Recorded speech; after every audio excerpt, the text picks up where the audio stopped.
Usa o teu servo agora, ó Deus, na exposição das Sagradas Escrituras. Pedimos que o Espírito Santo do Senhor fale através dele e aos nossos corações. Em nome de Jesus. Amém.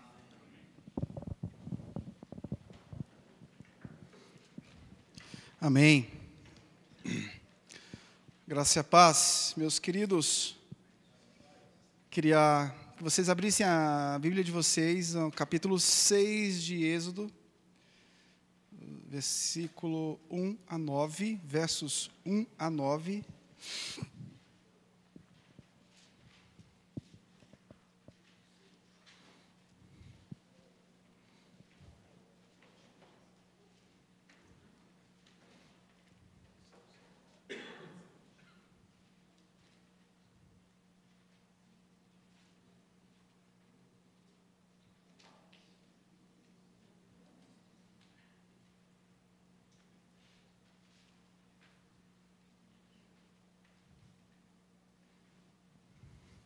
Diz assim a palavra de Deus. Então o Senhor disse a Moisés: agora você verá o que vou fazer a Faraó, pois por mão poderosa os deixará ir, e por mão poderosa os expulsará da sua terra. Deus falou a Moisés e lhe disse: eu sou o Senhor. Apareci a Abraão, a Isaque e a Jacó como Deus Todo-Poderoso, mas pelo meu nome, o Senhor, não lhes fui conhecido. Também estabeleci a minha aliança com eles para dar-lhes a terra de Canaã, a terra em que viveram como estrangeiros. Eu também ouvi os gemidos dos filhos de Israel, os quais os egípcios escravizam, e me lembrei da minha aliança. Portanto, diga aos filhos de Israel: eu sou o Senhor, vou tirá-los dos trabalhos pesados no Egito, vou livrá-los da escravidão, vou resgatar vocês com o braço estendido e com grandes manifestações de juízo. Eu os tomarei por meu povo e serei o seu Deus. E vocês saberão que eu sou o Senhor, seu Deus, que os tiro dos trabalhos pesados no Egito.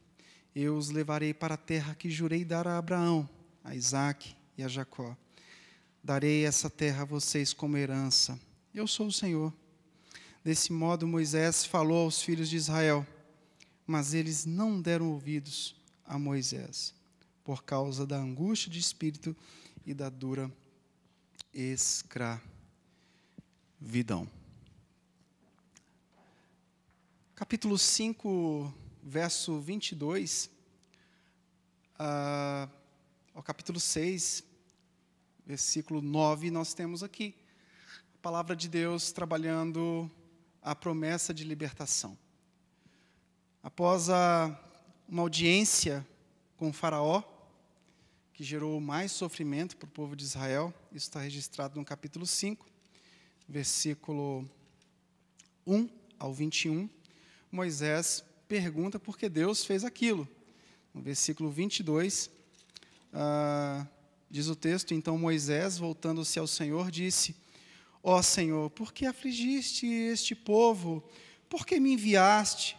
Porque desde que me apresentei a Faraó para falar-lhe em meu nome, ele tem maltratado este povo, e tu nada fizeste para livrar o teu povo. E o texto, no capítulo 6, começa no versículo 1. Então, o Senhor disse a Moisés. Então, Deus responde a essa indagação. E no capítulo 6, do 1 ao 9, nós temos os primeiros passos. O Deus da redenção, o Deus que renova de forma esplendorosa a promessa da redenção aqui na narrativa de Êxodo. E ele renova dando a garantia da sua própria natureza. Os primeiros passos de Moisés não seriam simplesmente os passos de Moisés. A missão estava, acima de tudo, com o Deus Todo-Poderoso. Os primeiros passos de Moisés foram reforçados pelo nome de Deus, pelo caráter de Deus, pela promessa de libertação. O Senhor reafirma a Moisés que iria libertar.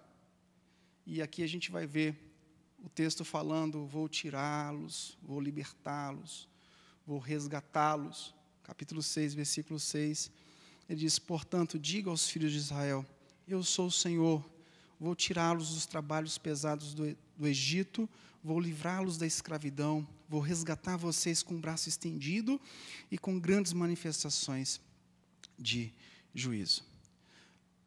Por mão poderosa, o Senhor iria fazer. Não necessariamente pela forma como o Faraó iria fazer. Nós estamos aqui diante de um Deus da aliança, da promessa, e uma narrativa que envolve interpolações de caos, de desesperança, e a presença e identidade do nosso Deus. Quando ele diz, eu sou o Senhor, molda toda essa perícope. E independentemente daquilo que daquilo que pudesse estar diante do povo de Deus, independentemente de todas as fraquezas, as dificuldades, a aliança que Deus havia feito com Abraão, Isaque e Jacó, descrita aqui no versículo 3 e 4, é muito maior, foi muito maior e é muito maior. Deus se revela através da essência do seu caráter, e isso era o necessário para reforçar a fidelidade de Deus e para renovar o povo da aliança. Eu estarei com você. No capítulo 3, versículo 12, ele diz isso. Quando nós olhamos para a narrativa desse Deus redentor, que apareceu a Abraão, que apareceu a Isaque e apareceu a Jacó, e esse Deus que agora se manifesta e se torna mais compreendido por Moisés, na sarça ardente, do capítulo 3, 1, 22. Esse Deus se revela de forma mais profunda, revelando o significado da aliança. Capítulo 6, do 6 ao 8, Deus está reafirmando o seu compromisso com o seu povo e sua identidade recorrente na aliança. Vou tirar vocês, vou libertar vocês, vou resgatar vocês. Eu vou tomar vocês por meu povo, versículo 7.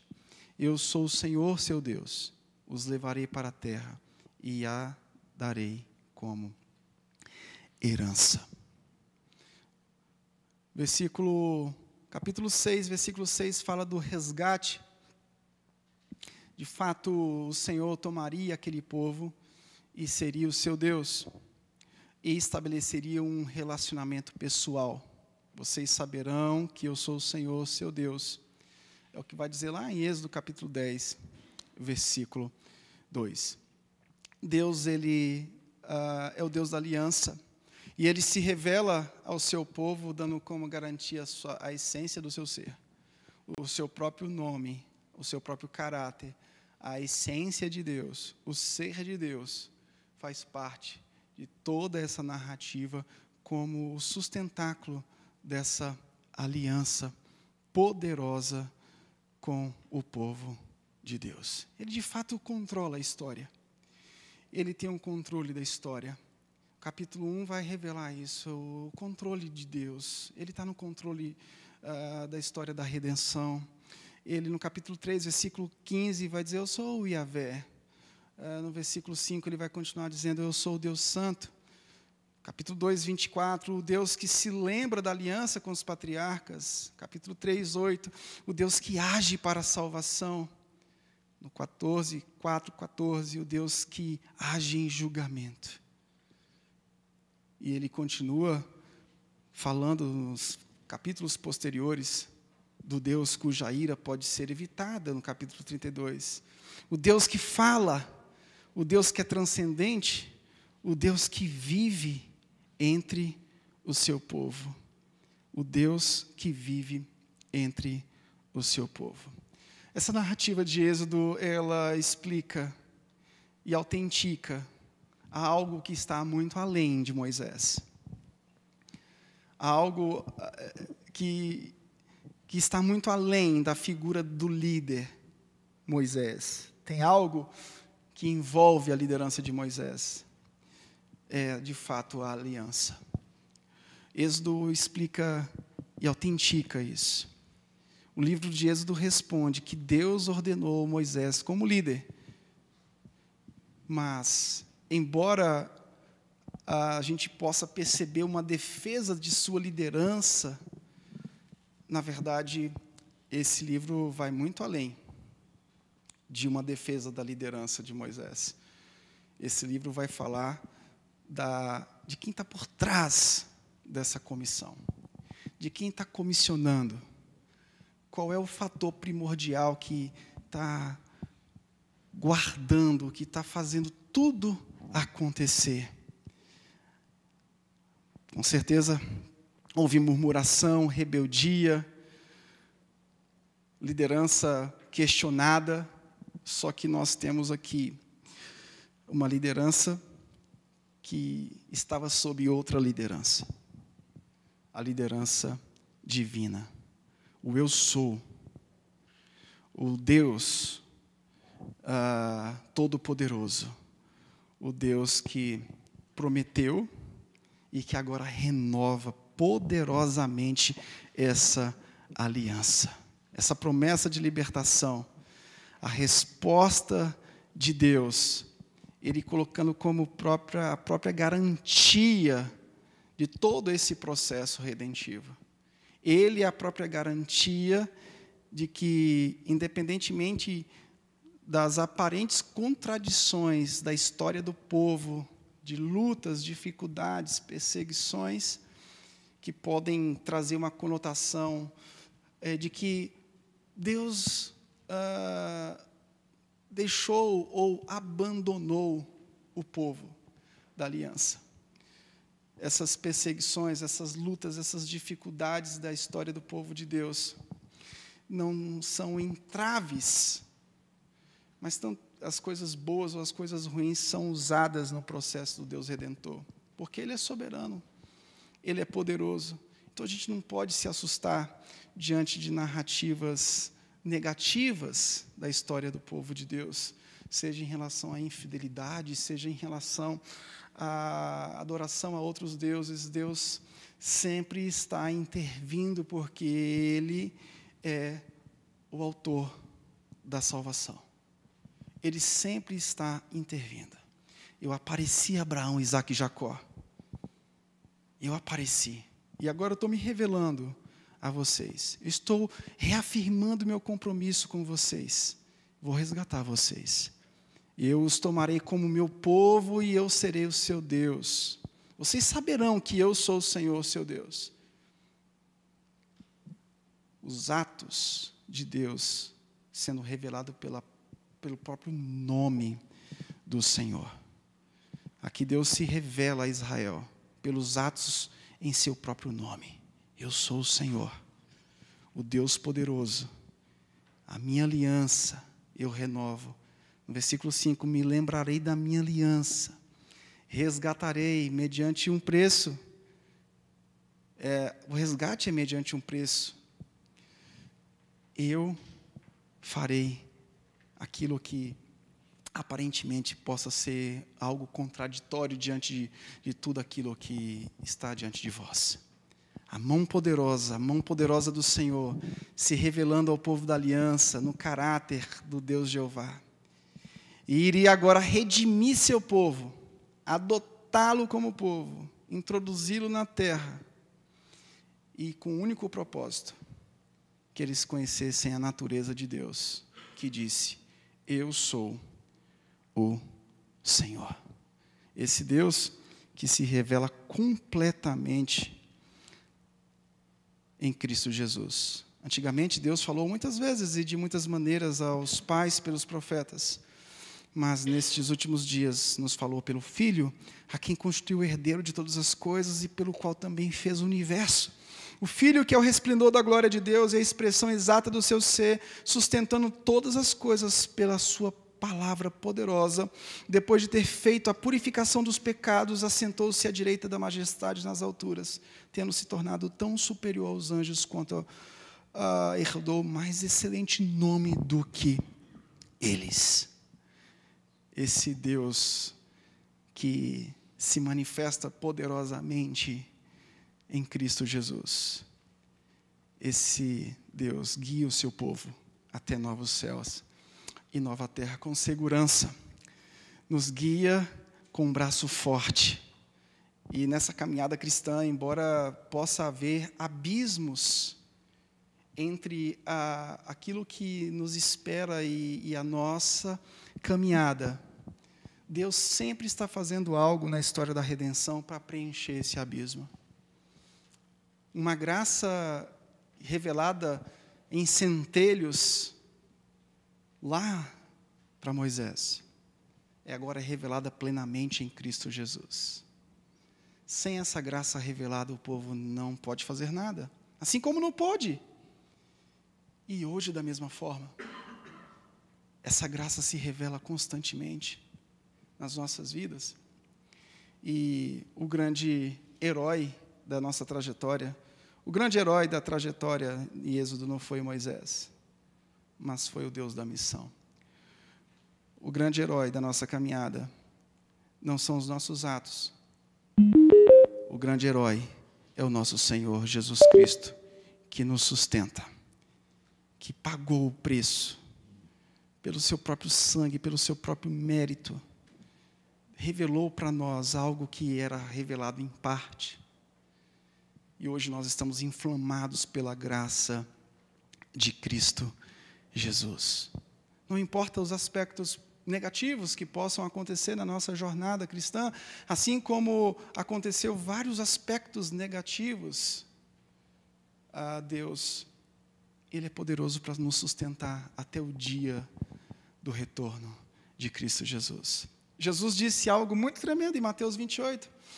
Olha, ide, fazer discípulos, batizando-os em nome do Pai, do Filho e do Espírito Santo. E ensinando a guardar todas essas coisas. E eis que estarei com vocês todos os dias até a consumação dos séculos. O Deus da aliança, Ele tem uma graça, o Michael Horton que fala, é uma graça teimosa. É uma graça teimosa. E essa graça vai nos sustentar.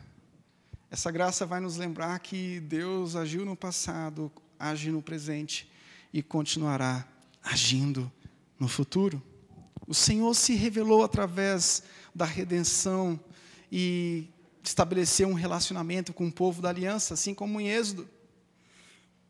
Deus que se manifesta para redimir, entrega os mandamentos acerca do seu caráter e estabelece um plano perfeito para tornar idólatras em adoradores. E nós vivemos isso hoje. A redenção de Cristo Jesus fez com que eu e você nos tornássemos homens e mulheres que têm um relacionamento com Deus pela obediência perfeita de Jesus Cristo. Ele é o nosso Deus da aliança. E você e eu estamos nessa relação com Ele como um povo da aliança. O que nos resta é adorar.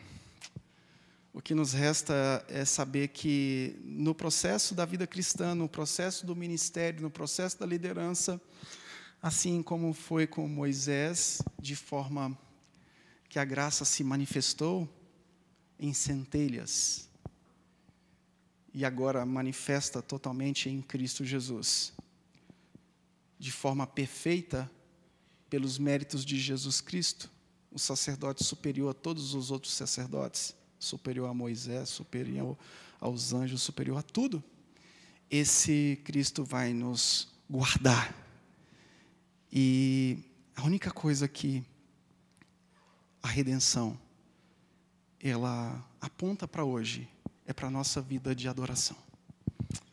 A redenção requer um profeta fiel para falar as palavras de Deus, um sacerdote justo para sacrificar e interceder, e um rei poderoso para libertar.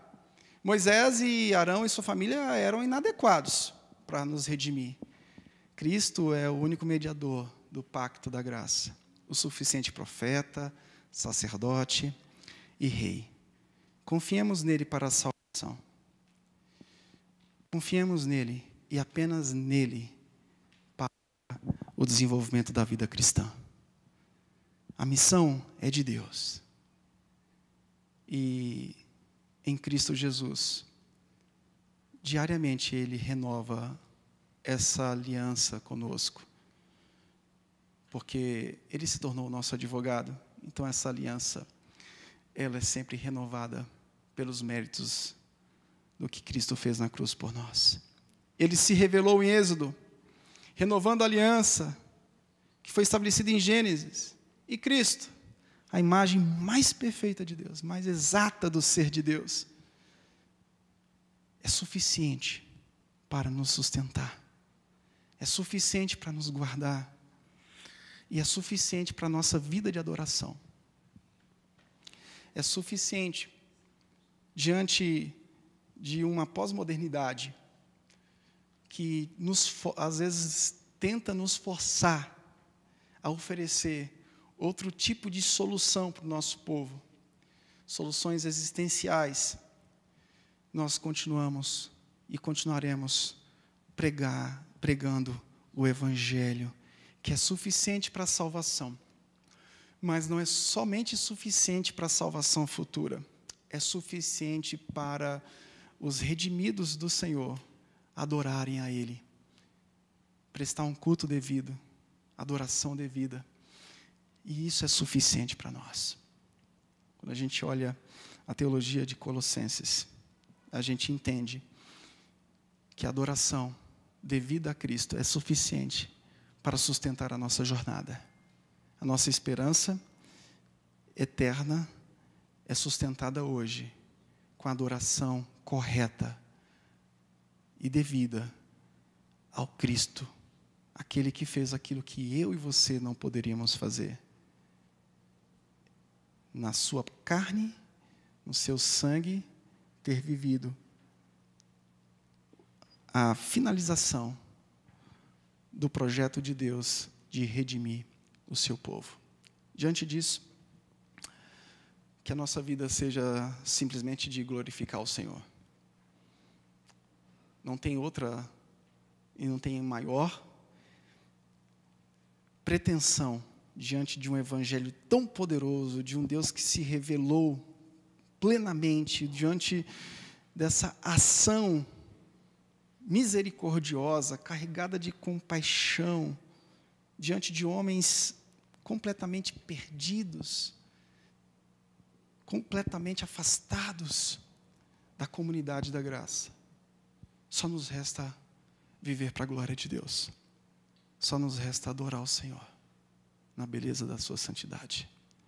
Que Deus te abençoe. Que Deus e o Evangelho de Jesus Cristo possam ser suficientes na nossa vida. A nossa grande tentação é de achar que não seremos sustentados até o fim, é de reduzirmos o entendimento de quem cuida da aliança e acharmos que essa aliança não é suficiente para hoje. Meus queridos irmãos, a nossa filiação em Cristo, a nossa união com Cristo, tem desdobramentos no futuro, mas tem desdobramentos no presente. Efésios, capítulo 6, diz: fortalecei-vos no Senhor e na força do seu poder. Ele cuida de nós. Nós já estamos bem resolvidos diante de todas as lutas, dificuldades, diante de todas as respostas que você tentar encaixar na Bíblia para os seus problemas, saiba que a melhor resposta já existe. Ele é suficiente. Ele vai te guardar até lá. E Ele vai ser suficiente para você. Ele é suficiente como Salvador. E Ele também é suficiente como Senhor. E como Senhor, assim como Êxodo vai apontar para a adoração, em Cristo essa adoração se torna perfeita, se torna possível pelos méritos do Filho de Deus, Jesus Cristo. Vamos orar? Pai, te damos graças, Senhor, pela Tua bondade, pela Tua fidelidade. Muito obrigado.